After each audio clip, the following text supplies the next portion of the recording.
Agora, Bruno, como é que é vender GR, cara? Porque a gente sempre fala, né, É fácil que... vender outras coisas. Ou não, né? Não sei, Depende, não né? sei. É.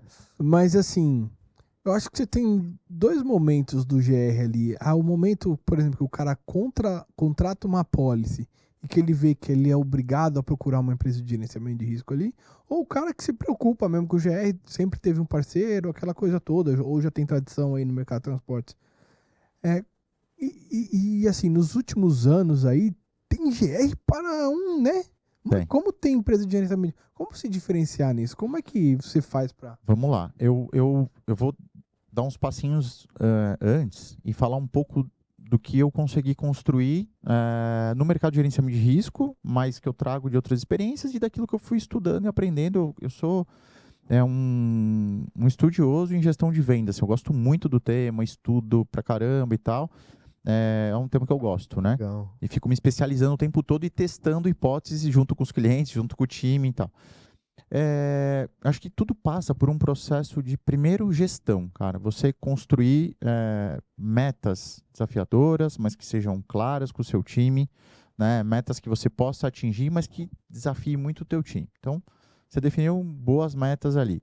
Depois, cara, você tem que definir como é que você vai controlar essas metas, né? Que KPIs que você vai gerar. Eu vou chegar lá na ponta, tá? Que KPIs que você vai ter para controlar as metas? E não são só metas de venda, são metas que fazem a venda acontecer. Uhum. São metas que eu chamo de meio e topo de funil, do funil de vendas, né? A partir que você definiu bem gestão, você vai, os KPIs e metas, você vai para rituais de gestão. Pra vocês terem uma ideia, eu invisto, em média, 35% do meu tempo da semana em ritual, em reuniões de acompanhamento de indicadores junto com o meu time, né? Ou, principalmente com o meu time, mas às vezes com o CEO e tudo mais, ou com o meu time mesmo, em liderança com eles, né? A gente tem algumas reuniões como RPS, que é reunião de planejamento semanal, RFM, reunião de fechamento mensal, reunião de forecast, onde eu faço previsibilidade do mês ou dos outros 2, 3 meses. Então, muito, muito estruturado a partir de rituais de gestão, que eu sou bem metódico com isso. Depois, processo de venda, cara, processo comercial, né? Tudo passa por registro, né, das etapas do processo de venda no CRM, né, que é o software de relacionamento que a gente usa para gerenciar vendas, né? Definir bem as etapas do CRM e, dentro dessas etapas, você ter campos onde o teu time tem que preencher dados de coleta de informação nas visitas com os clientes. Então, tem uma etapa dentro da venda, vamos já falar dessa etapa, que é a etapa de levantamento de necessidades, onde você faz perguntas específicas para o cliente, onde ele te passa informações para você conseguir entender a dor que ele tem. Tem uma técnica muito legal para você fazer isso que chama spin selling, né? Uma técnica que você usa perguntas de situação, problema, implicação, necessidade, para capturar de fato e entender o que o cliente precisa. E perguntas abertas, assim, para deixar ele falar. Tem pergunta aberta e aí você vai fechando um pouquinho. Mas assim, são perguntas que você tem que fazer o cara te apresentar a dor dele. Isso que eu te perguntar, não é uma pergunta direta, né? Às vezes você... Até para não ser ríspido, talvez, né? Exato. A pergunta de situação é uma pergunta super aberta, para você conectar com ele. A pergunta de problema é entender a insatisfação dele, né? Você pega essa pergunta de problema e leva para uma implicação. O que é implicação? Você mostra para o teu cliente que aquele problema dele é um problema que dói muito. Realmente é passível dele tomar uma ação. Dessa ação, você faz pergunta de necessidade, onde você conecta o problema que ele tem a uma necessidade que ele talvez nem enxergue, né? Ele não está enxergando. Ou, às vezes, ele tem uma necessidade que a gente chama de implícita, que é o quê? É uma necessidade que está oculta. Ou ele não está enxergando, ou ele não quer te falar. Se você não perguntar, ele não vai te dizer, né? Como é que está a sinistralidade de acidente especificamente numa condição?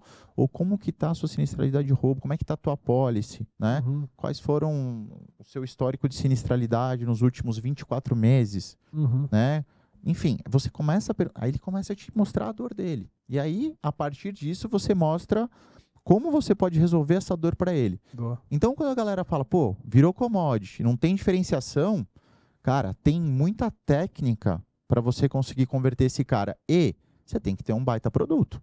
Exatamente. Se você não tiver um produto de ponta, um produto que tenha diferencial, assim como a gente tem, então, tem a técnica de venda, né? Tem pessoas capacitadas. Eu invisto, por exemplo, 2 horas semanais com o time em capacitação, Uhum. né? 2 horas semanais, 2 horas, toda segunda-feira a gente tem 2 horas de capacitação, ou por funil de venda, técnica de venda, CRM, produto, né? A gente faz roleplay com a galera. Então, por exemplo, a gente faz como se fosse uma oficina de vendas, né? Sim, sim. A gente faz escuta, call review, que a gente chama. Então, a gente fica ouvindo as Tem um ligações. call center de venda lá?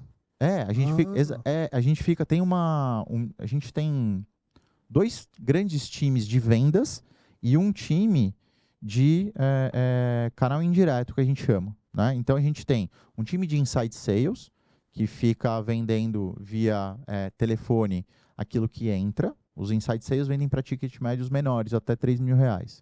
Depois tem o time de campo, de field sales, ticket médios maiores. Cada uma tem a sua liderança. E o canal indireto, que são farmers que geram relacionamento com o mercado de corretores, que só a Boni tem essa estrutura, tem uma liderança também, né, especializada nisso, que faz relacionamento com eles e que gera demanda para o insight. Tá fazendo sentido? Não, Claro, sim, claro, sim. claro. Então, eu começo a falar desse troço aqui. Muito Não, louco. bora. Legal. Então, a gente tem uma máquina de vendas para inside sales, uma máquina de vendas para field sales, que são diferentes. Uma é inbound, Uhum, onde a gente recebe a demanda e converte, Uhum. e a outra a gente ataca. uhum. No ataque é que você tem que fazer mais qualificação daquele cara no outbound para que você converta, porque são contas maiores que precisam de uma complexidade maior na construção do projeto, tá? E esse time, só pra eu entender, Bruno, ele fica ligando pra quem? Ô, como é que tá aí? Tá precisando de... Quando que é seu próximo bid? Sei lá, alguma coisa assim? Ele fica captando Isso. cliente? O Inside Sales recebe uma demanda que entra via tráfego, É automático. via site, ou via e-mail, ou via telefone. E aí ele é uma levantada de mão que a gente chama. Uhum. Esse cara entra, e aí ela qualifica e entende se tem oportunidade ali dentro. O outbound, eu tenho uma equipe de pré-venda, uma equipe de SDRs que a gente chama. Esses caras ficam fazendo, a gente programa uma cadência de atividades, né, que são automatizadas pelo CRM, Uhum. que é ligação, conexão, ligação, disparo de e-mails automáticos, e a gente vai se relacionando com aquela empresa, Uhum. né, até conseguir falar com o influenciador ou o decisor. Entendi. Né? Então, você já tem que qualificar, inclusive, a persona que você vai falar. A pessoa-chave lá dentro, né? Não... Ou que não seja a chave, que seja um influenciador do processo. Sim. Boa. Então, tudo isso, gente, facilita a gente a converter as 350 vendas que a gente faz por mês. Caraca. A gente faz, em média, 350 contratos novos por mês na Boni.